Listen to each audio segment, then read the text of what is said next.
в домовете. Занимавала се с младежите, играли се игри, учили се заедно, писали се домашни. Супер! Но в един момент, докато играят игри в двора, едно от момичета, което е на 12 години, 12-13 години, отива при една от доброволките и казва: на мен ми е много хубаво сега тук, което правим, обаче аз ще трябва да тръгна, защото приятелят ме чака.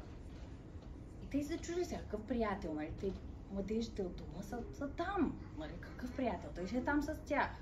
И всъщност се оказва, че извън институцията на входа я чака мъж на средна възраст с Мерцедеса, който да я вземе.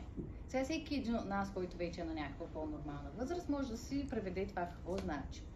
Доброволческата група се обединява около това, че само да отиваме за някакво време, за по час-два и да правим различни инициативи, просто не е достатъчно, защото самата среда е рискова. Какво можем да направим за това тя да се промени? Ами, да направим едно социално предприятие. Какво е социално предприятие?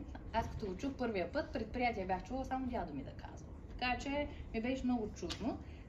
Вие как се чувствате? Някой от вас знае ли въобще какво е този термин? Пак може да дигнете ръка, ако нещо ви говори или не. Никой. Yes. Добре, той е много странен термин, като цяло не се среща много често. Аз мога да ви насърча, има една много хубава лекция на нашата основателка Майя Донева, която го обяснява с 3 чаши, които си взаимодействат и какво там, нали, е социалният предприемач, но няма да ви я разказвам, може да я намерите в интернет и да я гледате, но ще ви направя един спойлер. Социалното предприятие е бизнес кауза. Това е най-простия начин, по който можем да го обясним. Но си има някои така звездички, които трябва да уточним какво значи бизнес кауза. Едната от тях е, че цялата печалба, която имаме, се реинвестира в социално значима кауза.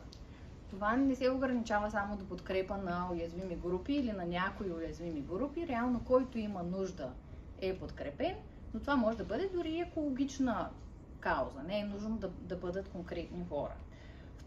Втората ни точка е да има достойно отношение към всеки. Тоест нямаме момент на експлоатация на някой, който да му бъдат потъпквани права и така нататък. Това е много важно.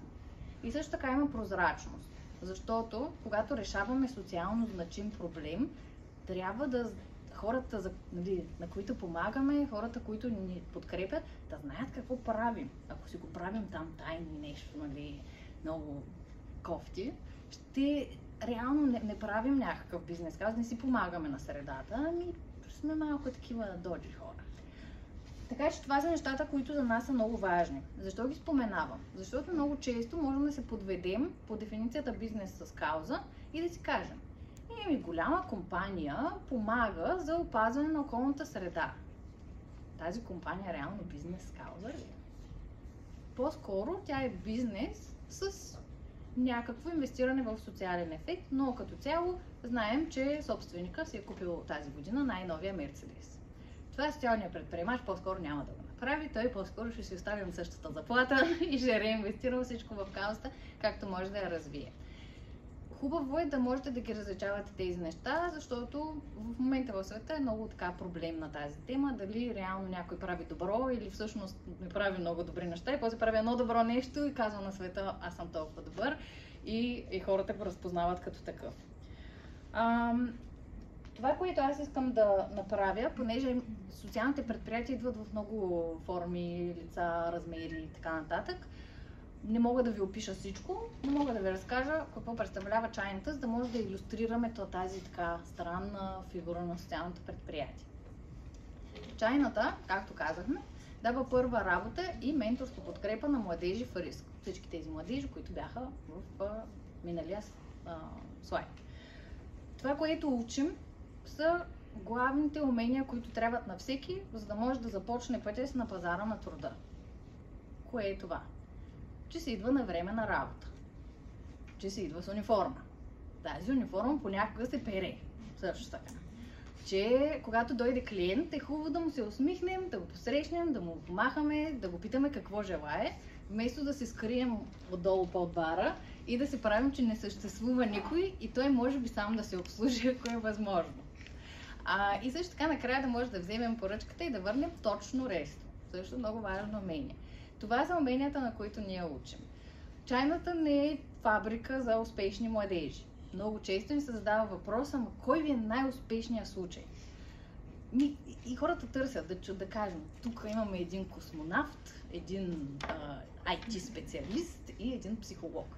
Не, ние не целим това. За нас е важно тези първоначалните умения да бъдат там, да бъде известно, че трябва да ги спазваме, за да може оттам нататък младежът да отиде на следващото си работно място и вече да упражнява тези умения, като работодателя му е щастлив и доволен, защото никой не обича работници, които не се появяват на работа или се появяват в неприлежен вид.